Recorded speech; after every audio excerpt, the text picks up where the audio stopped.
Naitwa Jenfrida Agustino Hongoa, mwakilishi wa Redo Maria Tanzania, Jimbo Katoliki la Singida. Nilianza utume wa Redo Maria mwaka 2011 tarehe 1 mwezi wa kwanza, na utume wangu ulianza kwa interview. Nilifanywa interview na watu 7 pale jimboni na Mwashamba askofu mstaafu Desiderius Roma. Kipindi hicho alikuwa askofu wa Jimbo Katoliki la Singida. Na baada ya hapo tukaja huku makao makuu. Baada ya kuchaguliwa watatu tukaja tukafanywa interview. Baada ya interview hiyo basi rais wa Redo Maria wakati huo alikuwa Sir Malai na mratibu Agnes Iliandri pamoja na driver walirudi tena jimboni kwa Mwashamu askofu enzi hizo Baba Roma, na wakatuita wote watatu, na ndipo nilipotangazwa rasmi kuwa mwakilishi wa Redo Maria Jimbo Katoliki la Singida.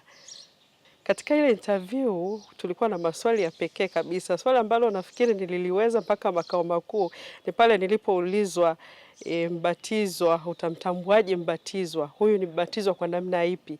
Basi nilisema mbatizwa ni yule utakayemuona kwa kupewa cheti chake cha ubatizo, ndipo utakapojua huyu ni Mkristo mbatizwa. Lakini pia kulikuwa na maswali mengi, na baada ya yale maswali tulikuwa tunarudi hatua 5 nyuma, na unaambiwa wewe sasa ndo mtangazaji, sisi wasikilizaji, ile timu ambao walikuwa wanatufanyia interview, basi unasoma kwa Kiswahili alafu kuna maneno tena ya Kiingereza.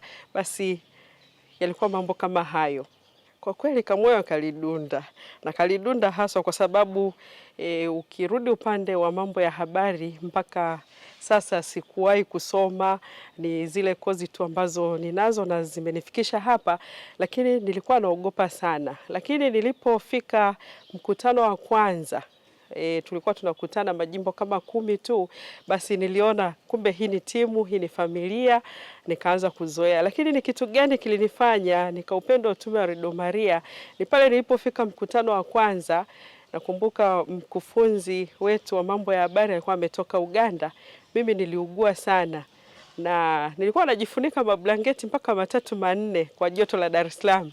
Lakini Mama Leonia alikuwa anarudi kule chumbani ananiambia, nenda kasikilize, unajua ni mara ya kwanza, rudi nenda kasikilize, yatakusaidia jimboni kwako. Lakini nilipokuwa nikifika nahisi baridi kali na narudi kulala. Lakini Mama Leonia Odilo Bishogi alirudi kwangu tena akaniambia twende. Lakini alikuja kuniita, ilikuwa siku ya kwenda kusoma ripoti na kuwashukuru wadau wetu katika majimbo yetu. Hasa mimi nilipochukuliwa na Leonio mbio naambia ukale chakula chenyewe kipandi, basi nikakimbia, tukaondoka tukaja studio za Redo Maria. Kwa kweli niliona kwangu ni muujiza, kwa sababu baada ya kufika studio, kwanza nilianza kwa mara ya kwanza kufika studio, lakini kwa mara ya kwanza pia kuona kila sehemu picha za Mama Bikira Maria.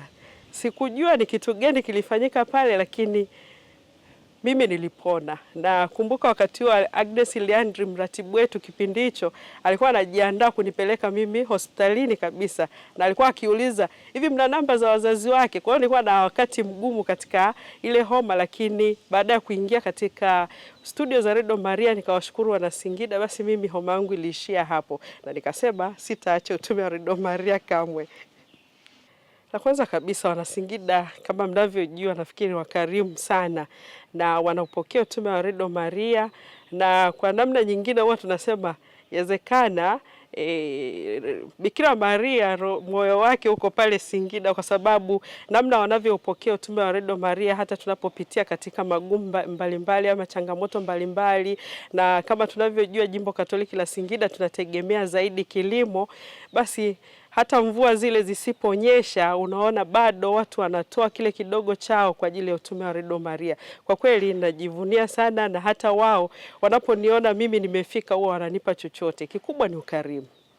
Kwa namna pekee mimi ninachukua nafasi hii kuwashukuru sana wana Jimbo Katoliki la Singida, na kwa kweli imekuwa historia, na hasa kwa namna pekee, namna ya ukarimu wao, namna ya kujitoa kwao bila kujibakiza. Lakini kwa namna pekee parokia yetu ya Mandewa, Mwasha Baba Askofu pia anavyopokea na mapadri wote wanavyoshiriki kuhakikisha utume huu wa Radio Maria unasonga mbele, basi ninawashukuru sana kila mmoja kwa nafasi yake. Ninamshukuru na ninasema asante. Ninawaomba muendelee kuipenda Radio Maria, muisikilize Radio Maria, lakini pia msiache kuichangia Radio Maria. Radio Maria ilipotoka kipindi hicho kwa kweli ni historia. Nakumbuka kipindi hicho cha kwanza kabisa tulikuwa tunachangia sisi wenyewe umeme, afu kiasi cha fedha kinachobaki basi kinaenda kule makao makuu. Lakini sasa hivi tulikofikia tumefikia pazuri, tuendelee kidogo kidogo hivyo hivyo, basi tuendelee kuichangia Radio Maria na kuipenda, hasa kuisikiliza. Miaka 30 ya Radio Maria Tanzania, uinjilishaji, upendo na faraja. Naitwa Jenfrida Agustino Hongoa, mwakilishi wa Radio Maria Tanzania, Jimbo Katoliki la Singida.